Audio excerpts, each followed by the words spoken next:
안녕하세요. 예리숲에 찾아오신 모든 분들 반갑습니다. 오늘도 제가 일상에서 반짝하고 빛비춤 받은 소소하지만 소중한 순간들에 대한 얘기부터 해볼 건데요. 내 일상의 반짝 모멘트 코너입니다. 제가 말하기를 주제로 한 북클럽을 운영하고 있다는 말씀 드린 적 있는데요. 매달 한 권씩 책을 같이 읽고 그것에 대해서 자유롭게 이런저런 의견을 나눕니다.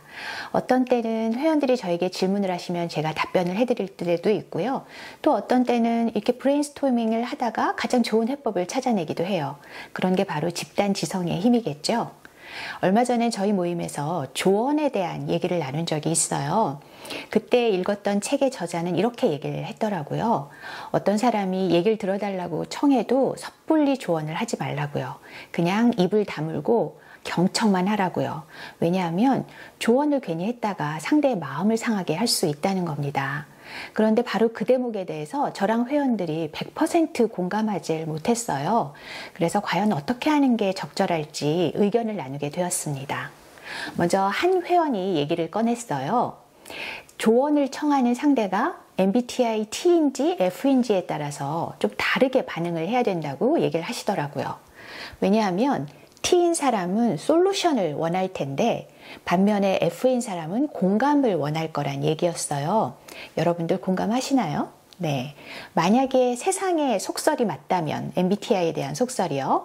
그 얘기가 상당히 타당하지 않았나 하는 생각이 들어요. 만약에 그 책의 저자가 얘기한 대로 입을 닫고 경청만 해준다면 F인 사람들은 만족을 하겠지만 T인 사람들은 불만을 갖게 될 거란 그런 얘기였죠. 연이어서 두 분의 회원이 더 말씀을 하셨는데요. 그분들은 개인적으로는 조언을 해주는 쪽을 더 선호한다고 하시더라고요. 그분들 MBTI가 전부 T였던 걸까요? 그건 잘 모르겠지만 아무튼 그 중에 한 분은 챗 GPT한테 종종 상담을 청한다고 하는데요. 그 특유의 다정한 말투조차 싫어서 너 쓸데없이 나 위로하려고 하는 척 하지 말고 팩트만 정확하게 말해 이렇게 주문을 한다고 하더라고요. 근데 여러분들 그거 아세요? 이 챗 GPT-4의 할루시네이션 문제를 해결하려고 기능을 개선한 게 챗 GPT-5잖아요. 그런데 정확도는 높아졌는데 말투가 무뚝뚝해졌다는 거예요. 그래서 원래 4를 이용했던 이용자들의 불만이 빗발쳤다고 하네요. 다시 다정다감한 4로 돌아갈 수 있게 해달라고요. 그런데 그때 얘기를 했던 우리 회원은 그 말투가 싫고 오히려 사무적인 5의 말투를 더 선호한다는 겁니다. 사람들 취향이 이렇게 제각각인 거예요. 이렇게 원하는 게 사람들마다 다 각기 다르다는 얘기를 듣고 나니까 오히려 더 헷갈리게 되었어요. 조언을 해야 되는 건지 말아야 되는 건지. 그러니까 그때까지 잠자코 계시던 한 회원분이 딱 나서서 명확하게 정리를 해주시더라고요. 누군가 찾아와서 시간 좀 내달라고 얘기 좀 들어달라고 하면 일단은 잠자코 경청을 해주자. 그리고 공감도 해주자. 말이 다 끝난 뒤에 혹시 내가 조언을 해주기도 원하니? 라고 물어봐서 그렇다고 할 때만 조언을 해주자는 거예요. 어떤가요? 그때 우리 회원들은 그럼 되겠네. 그게 정답이네 하면서 박수치며 좋아했었던 그런 기억이 납니다. 얼마 지나지 않아서 다음 달에 읽을 책을 정하려고 제가 이렇게 책을 고르다가요. 아나운서 이금희 님이 쓰신 우리 편하게 말해요 라는 책을 보게 되었는데요. 거기서 마침 조언에 대한 아주 절묘한 비유를 발견하게 됐어요. 내비게이션 얘기입니다, 여러분. 왜 우리가 아는 길인데도 내비게이션을 켜고 갈 때가 있잖아요. 그런데 얘가 오른쪽으로 가세요, 왼쪽으로 가세요 이렇게 얘기하면 쓸데없는 귀찮은 잔소리처럼 들린다는 거예요. 그런데 만약에 초행길이면 어떨까요? 네, 요긴한 정보가 되겠죠. 조언도 마찬가지라는 얘기입니다. 만약에 후배가 와서 청하지도 않는데 선배가 쓸데없이 가서 이렇게 하는 게 좋지 않니? 이렇게 조언을 한다면 그거는 다 아는 길인데 떠들어대는 내비게이션이 된다는 얘기예요. 그래서 후배가 선배 시간 있으세요? 라고 와서 물어볼 때, 청할 때 그때만 내비게이션을 켜라는 게 이금희 님의 조언입니다. 자, 그런데 우린 여기서 한 발 더 나가보면 어떨까요? 아까 우리 북클럽 회원들끼리 얘기했던 것대로 후배가 와서 시간이 있냐고 말할 때 일단은 잠자코 경청을 해주고요. 공감도 표시해주고요. 다 듣고 난 다음에 너 혹시 조언도 원하는 거니? 라고 물어봐서 그렇다고 얘기할 때만 내비게이션을 켜는 겁니다. 그렇다면 결코 쓸데없는 잔소리가 되지 않고 정말 요긴한 정보가 되지 않을까요? 네, 지금부턴 숲에 묻고 숲이 답하다라는 코너를 진행해 보도록 하겠습니다. 그동안 저에게 조언을 청했던 많은 분들과의 대화를 간추려 소개하는 시간인데요. 오늘은 북클럽에서 나눴던 얘기를 좀 더 나눠보도록 하겠습니다. 하루는 말하기에 대한 각가지의 고민을 서로 털어놓는 와중에 한 회원이 이런 말씀을 하셨어요. 이 직장에서 동료들의 안 좋은 점에 대해서 자꾸 지적질을 하게 된다는 거예요. 그분의 잘못한 점이 눈에 자꾸 띄기도 하고 또 고객들이 불만을 표시하기도 하고 하니까 싫은 소리를 안 할 수가 없다는 거죠. 그런데 문제는 그러다 보니까 직원들이 상사인 자기를 자꾸 어려워하게 되고 또 개중에는 직장을 아예 그만두고 퇴사하는 경우도 종종 나타나고 있대요. 아마 많은 분들이 공감하시지 않을까 합니다. 사실 직장에서 직원들이 제대로 일을 하게 만들려도 그렇고 또 집에서 자녀들을 키울 때도 그렇고 지적을 아주 안 할 수는 없잖아요. 그런데 문제는 지적을 좋아하는 사람은 아무도 없다는 거예요.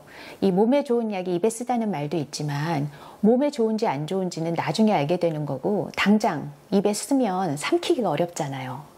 그래서 당의정이 나온 게 아닐까 합니다. 설탕이나 당분으로 이렇게 겉면을 코팅해서 쓴 약도 쓰지 않게 느껴지게 만드는 그런 알약 말이에요.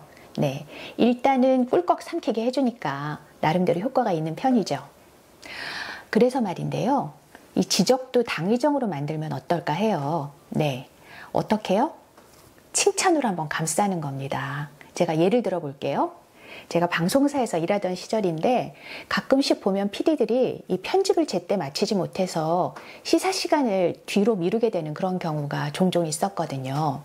시사라는 게 뭐냐면 방송하기 전에 영상을 미리 같이 살펴보면서 고칠 점은 없는지 살펴보는 그런 과정이에요.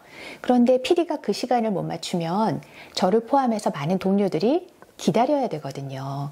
그러니까 상사인 제 입장에서는 뭐라고 한마디 하지 않을 수 없는 그런 상황입니다. 그런데 만약에 제가 시사에 들어가서 땡땡 PD 왜 시간을 못 맞춰서 이렇게 많은 사람들 시간을 허비하게 만들지? 라고 이렇게 송곳같이 꾸지람을 했다면 어땠을까요? 아마 다들 마음이 불편해져서 시사가 원만하게 진행되지 못했을 것 같습니다. 그래서 대신에 저는 어떤 식으로 말을 하려고 했냐 하면요.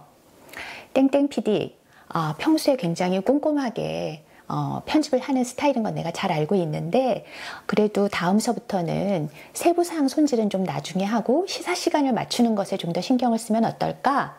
라고 말을 했어요. 똑같은 얘기지만 좀 다르게 들리지 않나요? 먼저 칭찬을 앞세웠고 그 다음에 잘못한 것을 꾸중하기보다는 다음엔 이렇게 하자라고 제안하는 쪽에 방점을 찍은 거죠. 네, 그렇게 지적을 할 때에도 좀 신경을 쓰면서 하려고 노력을 했습니다. 그런데 들으시는 분들 중에는 뭘 지적을 그렇게까지 꼭 해야 돼? 그렇게까지 신경을 써야 돼? 라고 생각하시는 분도 있으실 수 있어요. 그러면 우리가 지적의 목적이 뭔지에 대해서 한번 생각을 해보자고요. 네, 지적이란 게 그 사람을 기분 나쁘게 하려고 하는 게 아니라 잘못된 점, 부족한 점을 고치게 하려고 하는 거잖아요. 그런데 우리가 하는 말을 듣고 기분이 나빠져서 막 엇나가면 어떻게 하죠? 아니면 아까 처음에 고민을 토로했던 우리 북클럽 회원의 경우처럼 직원들이 막 퇴사를 하고 그러면요. 네, 그러니까 지적에도 당위정으로 만들 필요가 있다라는 생각이 드는 겁니다. 사실 제가 칭찬의 힘을 맹신하는 사람이거든요. 오래전 베스트셀러였던 칭찬은 고래도 춤추게 한다라는 책 혹시 기억나시나요? 이 조련사들이 범고래를 훈련시킬 때 칭찬의 기술을 활용해서 행동의 변화를 이끌어냈던 걸 보고서 저자는 사람에게도 이걸 적용할 수 있지 않을까? 라고 생각해서 그 주장을 담은 책이거든요. 저는 그 책을 읽고 굉장히 영감을 받아서 집에서 딸을 키울 때도 그랬고 회사에서 후배들을 대할 때도 그랬고 이 칭찬의 기술을 적극적으로 활용하려고 노력했던 편입니다. 사실 칭찬 좋아하지 않는 사람은 아무도 없잖아요. 저만 해도 그런데요. 저는 누가 저한테 칭찬을 해주면 막 없던 힘도 막 솟아나고 시키지 않은 일도 막 자원해서 하고 이런 스타일이거든요. 그러다 보니까 회사 생활하면서 가장 힘들었던 상사들도 좀처럼 칭찬을 하지 않으시는 그런 경우였어요. 어떤 부서에 제가 한번 발령받아 갔는데요. 몇 달을 기다려봐도 저한테도 그렇고 다른 동료들한테도 그렇고 단 한마디도 칭찬을 안 하시는 거예요. 입만 열면 꾸지람을 하시고요.